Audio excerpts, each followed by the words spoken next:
মানে সিঁড়ি থেকে, মানে কটা সিঁড়ি হবে, তো 6-7টা সিঁড়ি থেকে ও প্রায় পড়ে গেছে। তো ফ্রেন্ডস, আজকে সকালবেলা দেখো রান্না করছি চাউমিন। চাউমিন অলরেডি সেদ্ধ করা হয়ে গেছে, তো জল ঝরিয়ে আমি রেখে দিয়েছি। তো আজকে আমি রান্না করবো ভেজ চাউমিন। তো ভেজ চাউমিনের জন্য দেখো আমি সবজি কেটে নিয়েছি। এখানে একটু ফুলকপি, গাজর, বিনস আর একটু ছোট্ট একটা আলু দিয়েছি। আর এখানে পেঁয়াজ আর কাঁচা লঙ্কা দিয়েছি। তো এখানে আমার তেল গরম হয়ে গেছে, এখন আমি পেঁয়াজ আর কাঁচা লঙ্কাটা দিয়ে দেবো এর মধ্যে।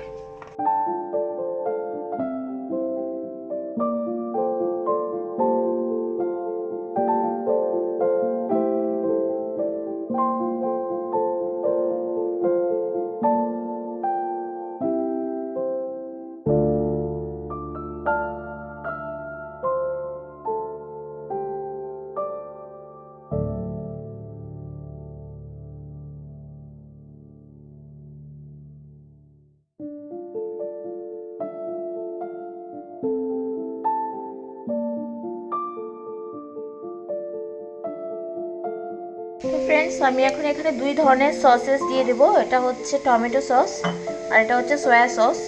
তো চলো দুই ধরনের সসটা মিক্স করে দিই। Friends, good morning. তো আমি একদিন ধরে ভিডিও দিতে পারছি না, কারণ আমার শরীর খুবই খারাপ।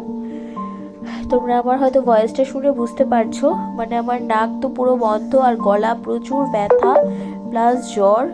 তো খুব কষ্ট করে আজকে ভিডিওটা আমার আগে করা ছিল, তো এডিটিং করতে একদমই ইচ্ছা করে না, মানে বিছানা থেকে উঠতে পারছি না, এরকম একটা ব্যাপার। খুবই কষ্ট হচ্ছে। তো এটা আমি 2 দিন পরে আর কি ভয়েস দিয়ে তোমাদেরকে ভিডিওটা পাবলিশ করছি, যেহেতু এত কষ্ট করে ভিডিও করেছি তার জন্য তো দিতে তো হতোই। ফ্রেন্ডস, আমাদের ঘরে যেরকম সববার শরীর খারাপ, শুধু আমার নয়, আমার 2 ছেলেরও শরীর খারাপ, ওদের ভীষণ ঠান্ডা লেগে গেছে। তো সবাই ডক্টরের কাছে যাচ্ছি আসছি, এরকম একটা ব্যাপার। সেদিক দিয়ে আমাদের ঘরে একটা দুর্ঘটনা ঘটে গেছে, সেটা হচ্ছে তোমরা আস্তে আস্তে জানতে পারবে, ব্লগটা দেখতে থাকো। তো এরকম দিনকাল খুব একটা যে ভালো যাচ্ছে তাও কিন্তু না, মানে বলবো যে খারাপ যাচ্ছে তাও না, কারণ বিপদ হচ্ছে আসছে ঠিকই, কিন্তু ঠাকুর কিন্তু ঠিক রক্ষা করে দিচ্ছে। তাই আমরা একটুখানি তোমাদের সবাইকে বলছি একটুখানি সাবধানে থেকো। আর যেহেতু এখন সিজন চেঞ্জ হচ্ছে না, তাই সবারই শরীর খারাপ হচ্ছে, প্রত্যেকের ঘরে ঘরে শুনছি যে কারো জ্বর, কারো ঠান্ডা, কারো খুব কাশি, বমি এরকম হচ্ছে।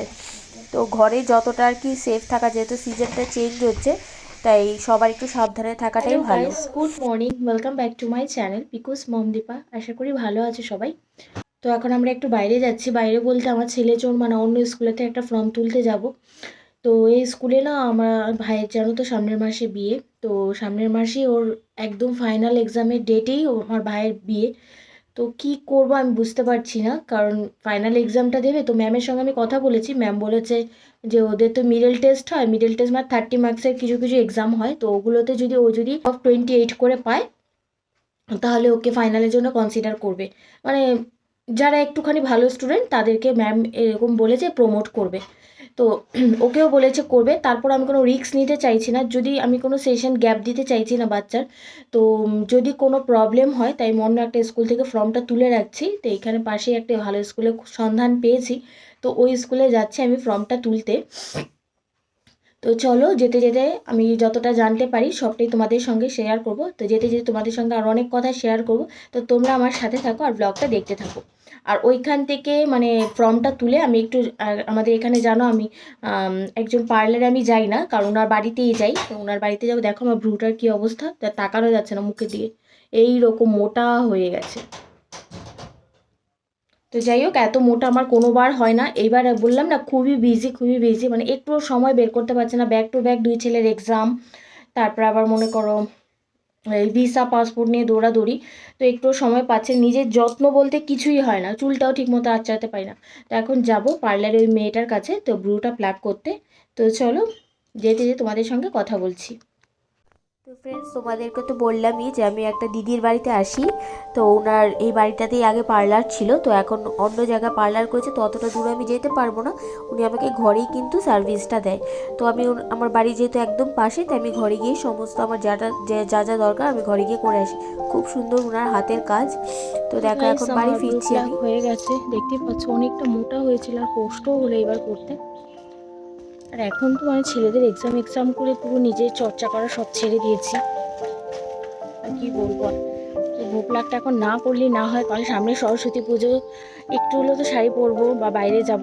দেখো আজকে ওয়েদারটা পুরো ক্লাউডি, একদম অন্ধকার লাগছে। তো ছেলে স্কুলেও চলে এলাম, স্কুলে না ওখানে ভিডিও করা একদম মানে নিষেধ আছে, তার জন্য ভিডিও করতে পারিনি। তো ফ্রেন্ডস, আমি ঘরে চলে এসেছি, এইমাত্র এলাম। তো আজকে ছেলেদের আনতে যাওয়ার একদম টেনশন নেই, কেন আজকে বর ঘরে আছে। আর ও কেন আছে সেটা আমি বলছি, কারণ ও কালকে অফিসে মানে সিঁড়ি থেকে, মানে কটা সিঁড়ি হবে, তো 6-7টা সিঁড়ি থেকে ও প্রায় পড়ে গেছে।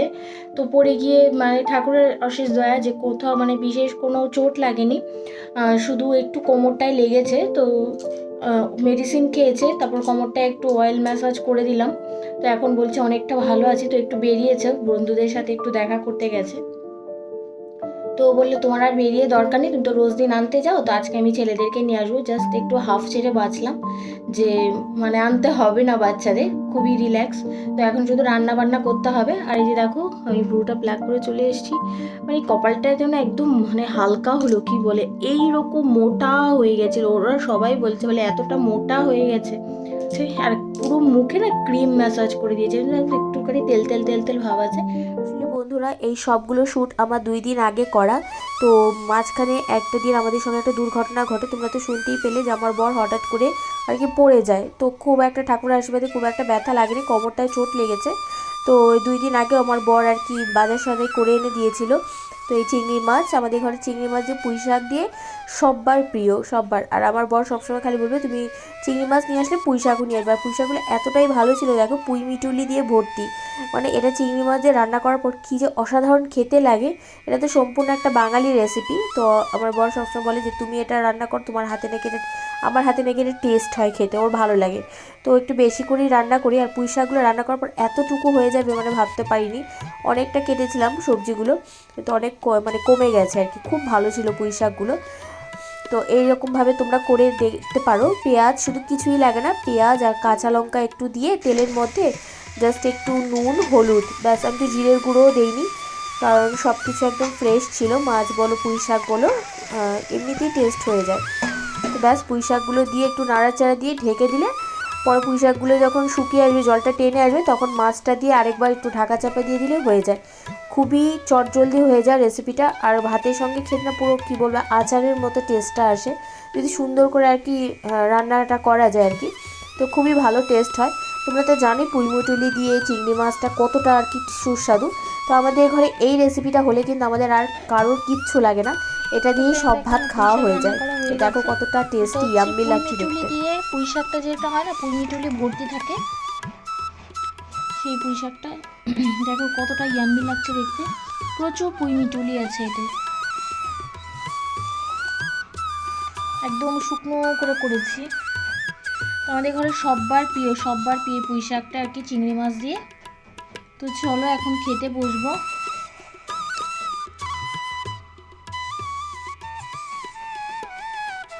খাওয়া দাওয়ার পর যখন দুপুরবেলা ঘুমিয়েছিলাম, আর এই পার্সেলবেলাগুলো না দুপুরবেলাটাই আসে। তো ভাইয়ের বিয়েতে যাব সামনে, তো এক এক দিনে তো এক এক রকমের ড্রেস পরবো, অনেক আশা, অনেক মানে প্ল্যান আর কি। তো এই অর্নামেন্টসটা আমি অনলাইন থেকে অর্ডার করেছিলাম, এটা ভীষণই সুন্দর, যে টেম্পল ওয়ার্ক করা এখন যে অর্নামেন্টসগুলো বেরিয়েছে, তো সেটাই খুবই সুন্দর দেখতে। অনলাইনে আমি যেরকমটা সুন্দর দেখেছিলাম, হাতে পাওয়ার পরও কিন্তু সেম অনেকটা সুন্দর দেখতে। তোমাদের কাছে কেমন লাগলো প্লিজ কমেন্ট করে জানাবে কিন্তু। তো এটা হচ্ছে বিকেলবেলা, তো বিকেলবেলা তো এটা তার পরের দিন আর কি, তখন বর অনেকটা ভালো হয়ে গেছে। তো বিকেলবেলা ভালো লাগছিল না, তো বললো চলো ফুচকা খেয়ে আসি। তো আমাদের বাড়ির পাশে এই ছেলেটা খুবই ভালো ফুচকা বানায়। আমি না নর্মাল জল ফুচকা খাই, কিন্তু সেটা গরমকালে ভালো লাগে। শীতকালে আমার দই ফুচকাটা খুব ভালো লাগে। তো এটা দেখো দই ফুচকাই আমাকে বানিয়ে দিচ্ছিল। তো ফ্রেন্ডস, ব্লগটা আমি এখানেই শেষ করব। তোমাদের কেমন লাগলো ব্লগটা প্লিজ কমেন্ট করে জানাতে কিন্তু একদম ভুলো না। আর ভালো লাগলে প্লিজ লাইক, কমেন্ট আর সাবস্ক্রাইব করে দিও। আর পারলে তোমাদের ফ্রেন্ডস আর রিলেটিভদের সঙ্গে শেয়ার করতে কিন্তু একদম ভুলো না। তো আমার ভিডিওটা পুরোটা দেখার চেষ্টা করো। তো দেখা হবে তোমাদের সাথে নেক্সট একটি সুন্দর ব্লগের মাধ্যমে। এরকম সুন্দর সুন্দর ভিডিও পেতে চাইলে প্লিজ আমার চ্যানেলে চোখ রাখো, আমার চ্যানেলটিকে সাবস্ক্রাইব করে নোটিফিকেশান বেলটা অল প্রেস করে দিও, যেন আমি ভিডিও আপলোড করার সঙ্গে সঙ্গে তোমাদের কাছে যেন নোটিফিকেশান সবার আগে পৌঁছে যায়। তো দেখা হবে তোমাদের সাথে নেক্সট ব্লগে। তো আজকের মতো আমি বিদায় নিচ্ছি। টাটা।